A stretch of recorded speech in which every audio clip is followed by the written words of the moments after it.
We are all trying so hard to be seen and heard, but we're doing it by performing, not by being real. Being seen and heard is a basic human need, not a luxury, not an ego thing. It's a need. If you're trying to grow without true, honest feedback from people that you can trust, you're not evolving. You are rehearsing your blind spots. Unprocessed emotion doesn't make you strong. It makes you reactive, and it makes you constantly scanning for threats. Welcome to Done Pretending, the podcast where healing meets authentic living. I am your host, Susan Houston, storyteller, mentor, and believer in the power of truth to set us free. This is your sanctuary for the soul, a safe space where we peel back the layers of judgment and fear to uncover the beauty of living real. Each week, you'll hear stories of courage, resilience, and transformation that remind you it's never too late to become who you were created to be. This is where we are going to learn more about being the real you and how that can affect your daily life, your relationships, and even your businesses. So I'm circling back to last week's podcast. I had the privilege of interviewing Faith Rumer, and we talked a lot about how our emotions are physically tied to us and how it affects our body. And if you haven't had a chance to listen to the whole podcast, I highly recommend that you listen to it after this. You know, on our program, Done Pretending, we talk a lot about wanting to stop pretending to become the real you. But here's something that's a little uncomfortable.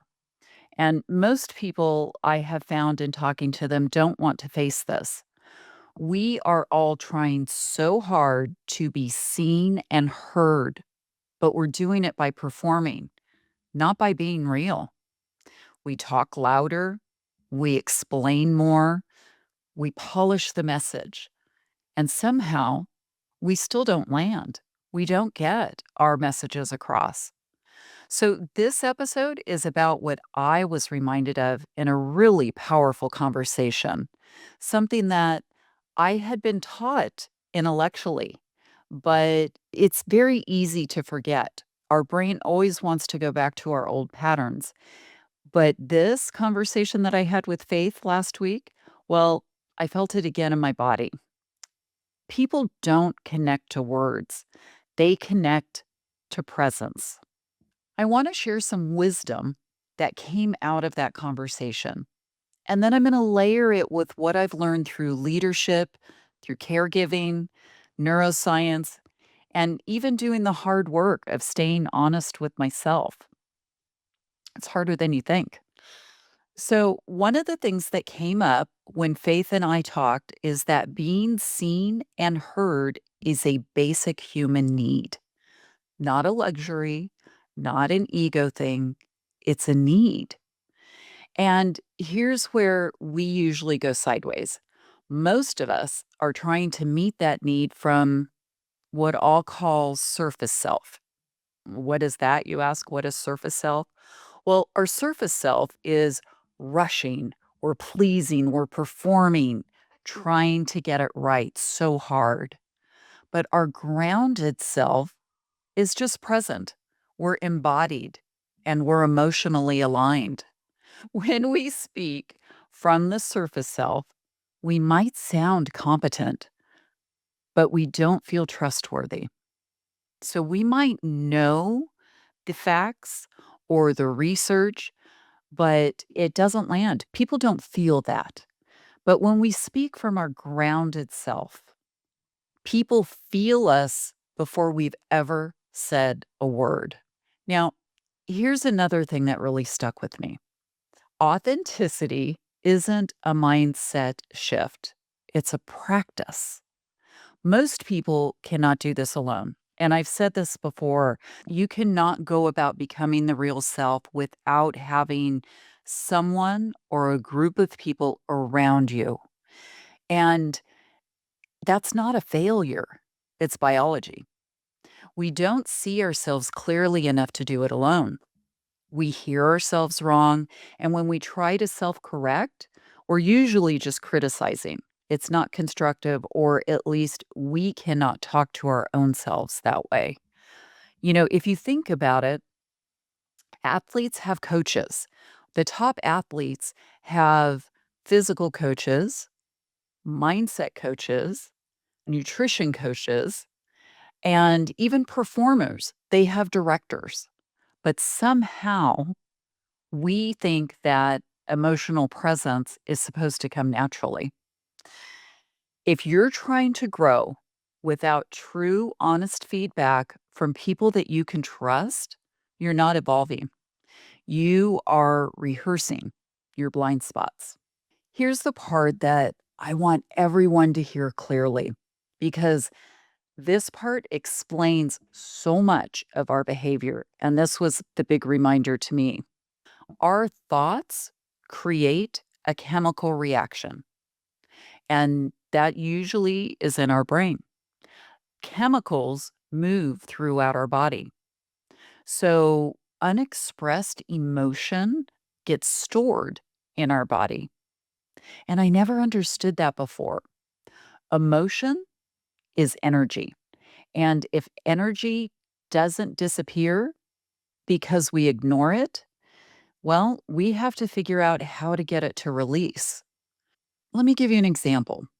If you've ever felt shame, maybe somebody criticized you for something that you did. It could have been a coach, it could have been a boss, it could have been your parent. You know, you feel it, right? Usually, I would feel it in my throat. It's kind of a tightness. And it's the moment that you want to say something, but your body just shuts down before the words even form. That's not a communication issue. That's a shame and a judgment teaching that taught your body it wasn't safe to speak. And so you don't just lose your voice, you start doubting your right to even have one. And then you start editing yourself in every situation. Unprocessed emotion doesn't make you strong, it makes you reactive, and it makes you constantly scanning for threats. So think of it like a dam or a river. First, it's one stick that might get lodged in the river.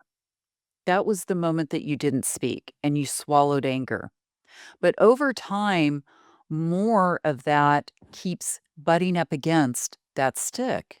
And this blockage grows, right? And eventually the flow stops. So I want to make this real for a moment. I had one of the worst caregiving days that I've had in quite a while the other day. As I've said before, I take care of my mom. Currently, she's 91. She lives with us. And it's wonderful, but it's hard. It's really hard. So, for no reason in particular, my mom was furious. She had got it in her mind that because I was working in my room and then I would come out and grab maybe a drink of water and go back, that I was ignoring her.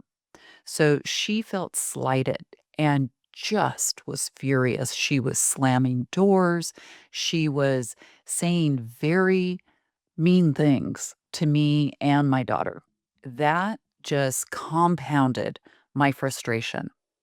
I really tried to just be, you know, I should be grateful and have the calm voice come out.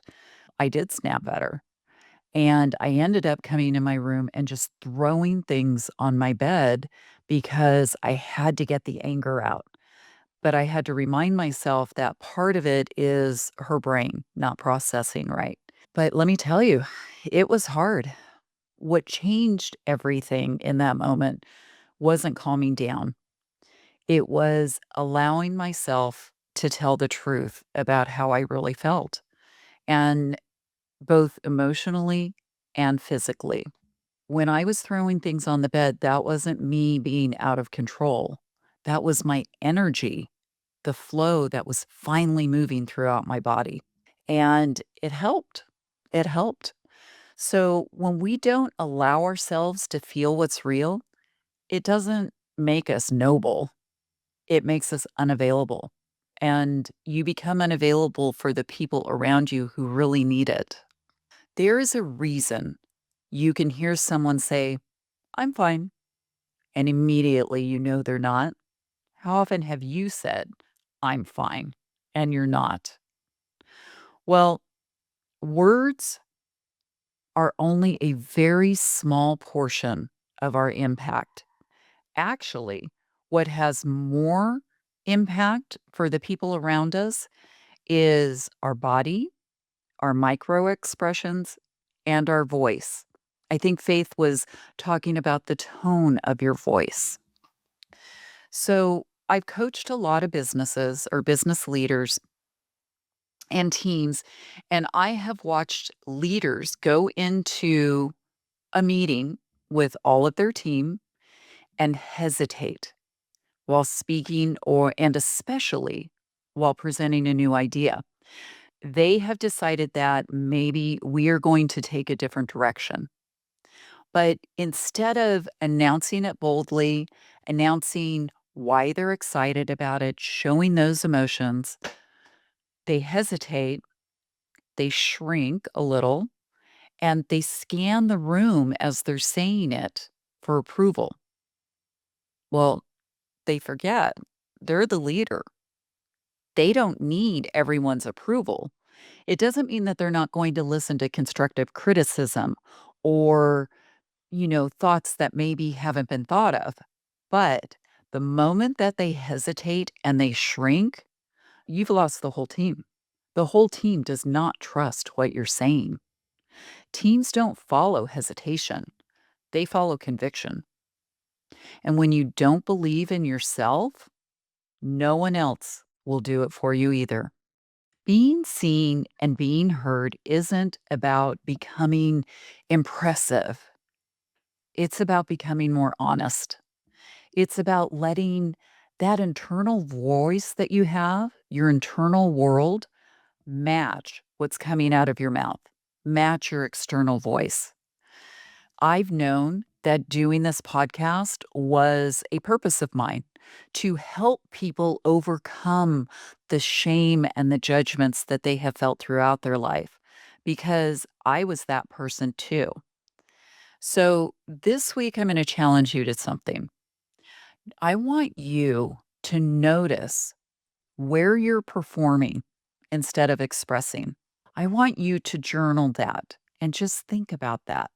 Where are you explaining instead of just embodying what you're feeling? For example, I knew this is my purpose. I knew that it was a God given purpose. I knew that there are a lot of people out there who need this message, both personally and in business. But what if I said, because I know that they need it because they need to be stronger. They need to feel it. And I think that it is going to help people find better results in all areas of their life. That's over explaining it. And that is just saying more to try and get the people in the room's approval. If I said it that way, I would be pretending that I believed in it, and I don't need to do that. So I want you to keep track of where you're pretending instead of landing. You don't need to be louder. You need to be truer to yourself. So if you haven't listened to Faith Rumor, I want you to go back and listen to the previous podcast. She was so much fun and has such an incredible history of performers, actors that she's worked with. She's a songwriter, she's an award winning songwriter, and just the truest person, humblest person that I have met in a very long time. I was lucky enough to be in a same networking group as her. So go back and listen to that podcast. And again, if you have any questions or need anything, please reach out to me. I also have a new weekly wisdom that you can sign up for, and you can find that on my website. The website is thesusanhouston.com. And down somewhere in the middle, you can click on Weekly Wisdom. And I promise I will not spam you. This is going to be just small tidbits of things that will help us get through the week, reminding us to stop pretending and reminding us to be the real us. Thanks for listening, and I appreciate each and every one of you. Thank you for joining me on Done Pretending, where healing meets authentic living. If today's conversation moved you, share this episode with someone who needs to hear it. And if you haven't yet, be sure to follow the show and leave a review. Your words help this message reach more hearts around the world. Remember, you are seen, you are loved, and your story has the power to set others free.